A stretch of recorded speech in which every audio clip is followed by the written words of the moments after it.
Assalamualaikum warahmatullahi wabarakatuh. Selamat pagi dan salam sehat buat kita semua. Pada video kali ini kita akan membahas tentang EKG dasar, yaitu bagaimana kita bisa mengetahui gambaran suatu EKG, apakah dia sinus atau aritmia. Tentu yang pertama kali perlu kita pahami dan kita pelajari adalah anatomi jantung, karena EKG erat kaitannya dengan anatomi jantung. Dan jantung itu sendiri terdiri dari dua, kanan dan kiri. Kemudian masing-masing bagian terdiri atrium, ruang yang menerima darah dari seluruh tubuh. Kemudian darah akan dipompakan ke ventrikel. Dari ventrikel selanjutnya darah akan dipompakan keluar dari jantung. Terkait dengan EKG, maka atrium itu menggambarkan gelombang P, sedangkan ventrikel digambarkan oleh Q, R, dan S, di mana gelombang EKG ini muncul akibat adanya aktivitas listrik yang ada di dalam jantung. Apa saja sih listrik yang ada di jantung itu? Kalau kita lihat secara sumber yang bisa memunculkan aliran listrik ada 3. Yang pertama adalah S-anode. S-anode ini lokasinya ada di dekat muara vena cava superior bagian atas ya. Dari S-anode nanti listrik akan dihantarkan ke atrium, kemudian menuju ke avenode, dan nanti berakhir di serabut Purkinje. Gambaran yang muncul EKG yang muncul dari S-anode ini kita sebut sinus, karena S-anode adalah kepanjangan dari sinoatrial node, jadi nodus yang berasal dari sinus di atrium ya. Yang kedua itu adalah avenode. Jadi ini ya avenode ya. Avenode itu adalah sumber listrik kedua apabila S-anode mengalami kegagalan, yang lokasinya berada di antara atrium kanan dan kiri serta atrium kanan dan ventrikel kanan. Irama yang muncul dari avenode kita sebut sebagai irama junctional. Yang ketiga adalah serabut Purkinje. Serabut Purkinje ini ada di otot-otot ventrikel kanan dan kiri. Dia bagian akhir dari listrik yang dialirkan ke jantung. Irama yang muncul apabila S-anode dan avenode mengalami kegagalan dan Purkinje akhirnya harus bekerja secara mandiri, maka disebutnya adalah irama ventrikuler.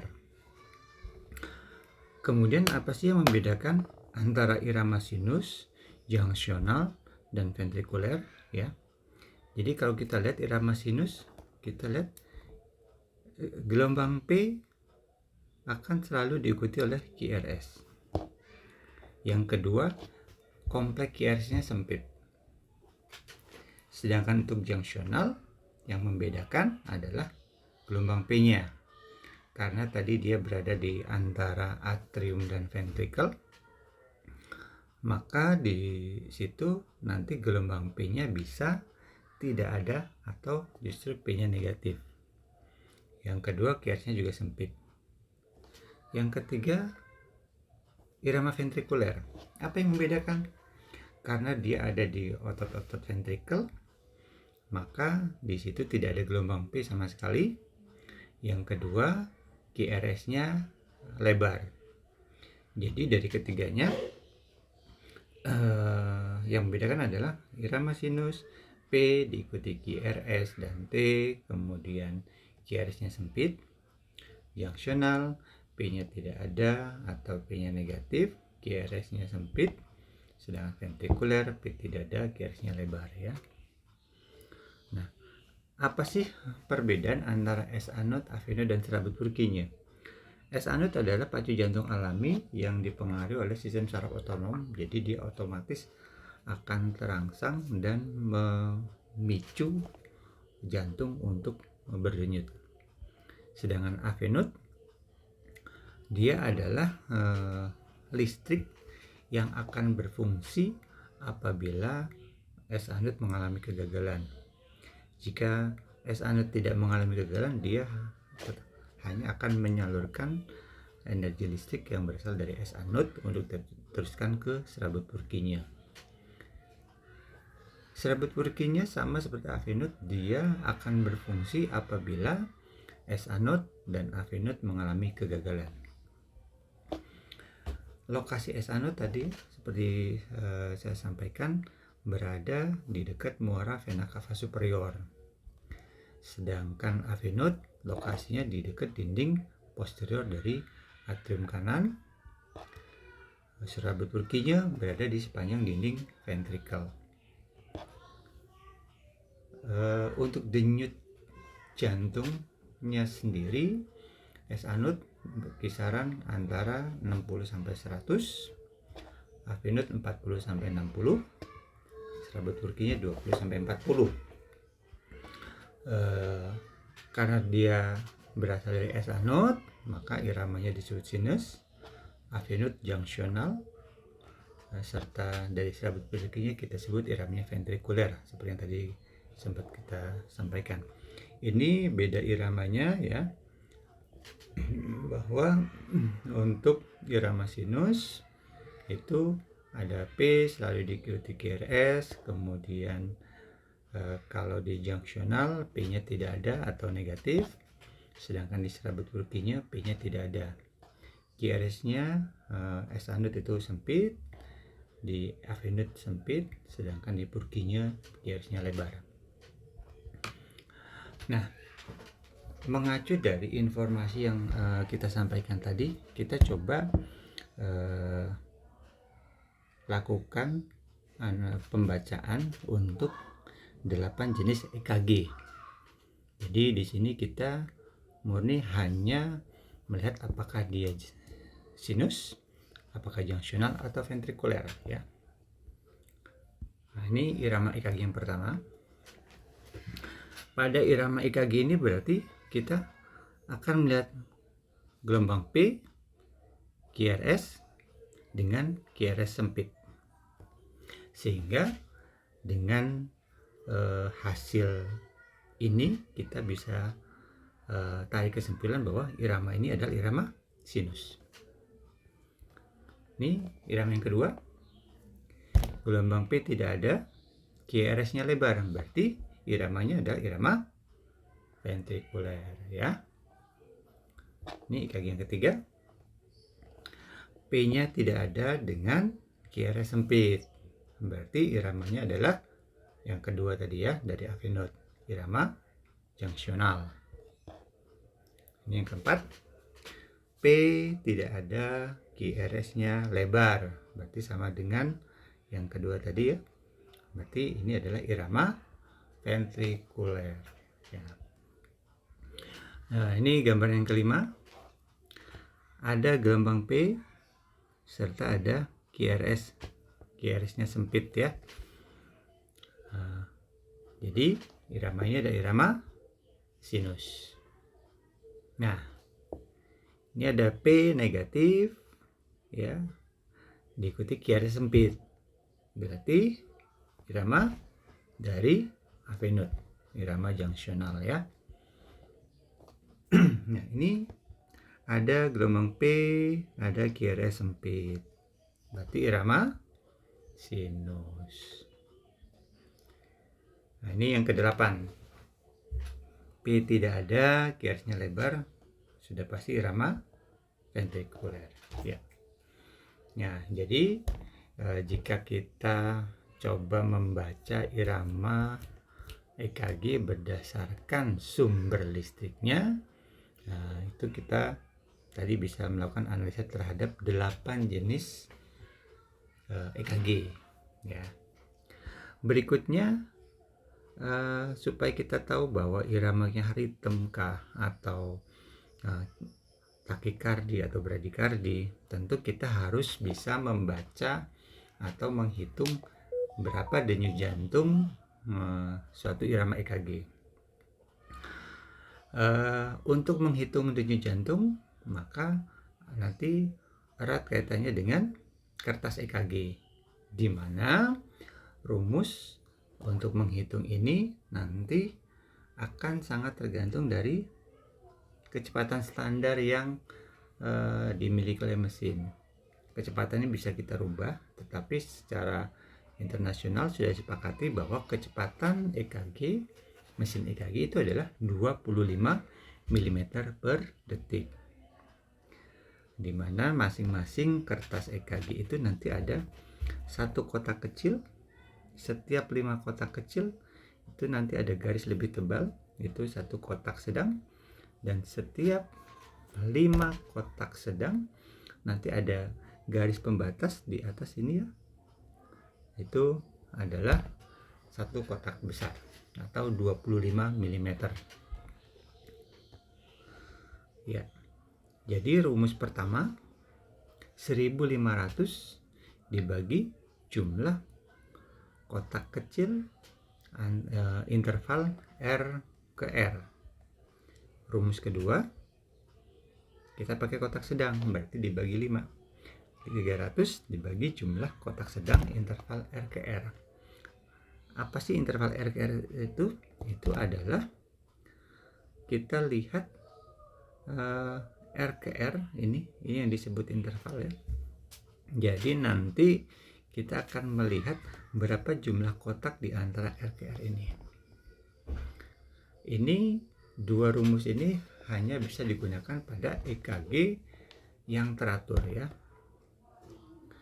Rumus ketiga itu kita melakukan rekaman selama 6 detik. Selanjutnya kita kalikan dengan 10. Ini bisa digunakan pada EKG irreguler. Ini contohnya. Jadi ini adalah rekaman dalam 6 detik. Setiap 1 detik atau 25 kotak kecil nanti ada garis batas di sini ya. Nah, ini adalah setiap 1 detik sampai dengan rekaman 6 detik. Selanjutnya kita hitung jumlah R-nya 1, 2, 3, 4, 5. Berarti ini jumlah R-nya 5 dikali 10. 50 kali per menit. Nah, setelah kita mengetahui bagaimana menghitung jumlah denyut jantung, kita juga perlu mengetahui kapan kita menyatakan suatu irama itu ritm, kapan bradikardi, dan kapan takikardi. SA note karena nilai impuls yang dikeluarkan adalah 60 kali 100, maka apabila kita temukan irama dengan denyut jantung di antara 60 sampai 100, kita sebut iramanya sinus rhythm. Di AV note berlaku juga, berarti dia 40 sampai 60 kita sebut junctional rhythm. Di Purkinje 20 sampai 40 kita juga bisa sebut ventricular rhythm atau idioventrikuler. Yang kedua, bradikardi itu apabila SA note dengan nilai kurang dari 60, AV note kurang dari 40, Purkinje di bawah 20, maka bisa kita katakan iramanya asystole ya. Kemudian takikardi, SA note di atas 100, AV note di atas 60, Purkinje di atas 40. Nah, kita balik ke 8 irama yang tadi kita sempat coba analisa berdasarkan rumus menghitung heart rate tadi ya. Yang pertama, tadi ini kita sudah sepakati bahwa di sini ada gelombang P diikuti QRS, kemudian QRS-nya sempit, maka kita sebut irama sinus. Heart rate-nya, berapa sih heart rate-nya? Nah, kalau kita hitung ini ya, sampai dengan di sini, berarti 1, 2, 3, 4. 4 kurang ya.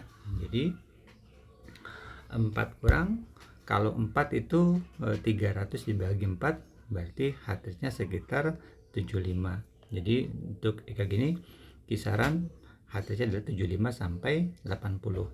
Sehingga dengan kriteria P diikuti QRS, QRS-nya sempit, heart rate-nya 75 sampai 80, kita bisa sebut irama ini adalah irama sinus rhythm atau normal sinus rhythm ya.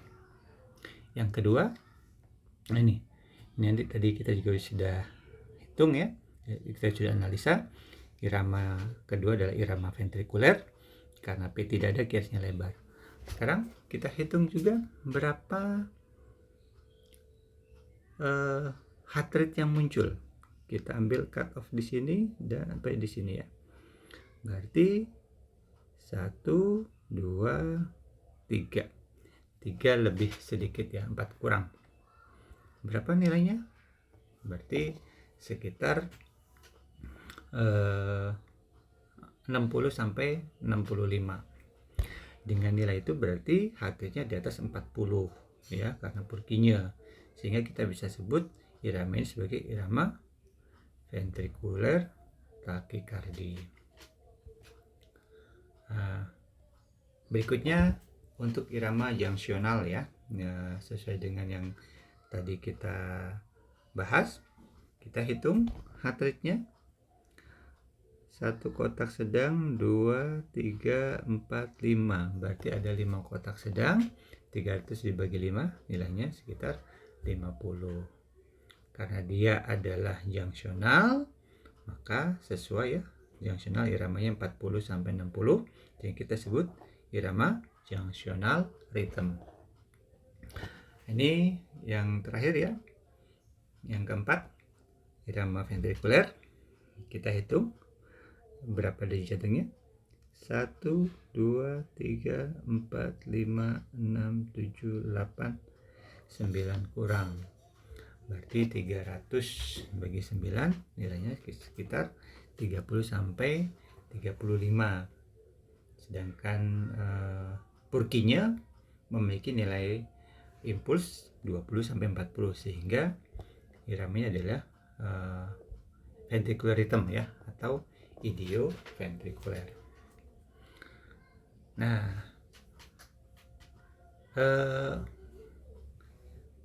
coba mungkin nanti teman-teman bisa melengkapi untuk 4, ada 5 ya, 5 gambaran EKG ini.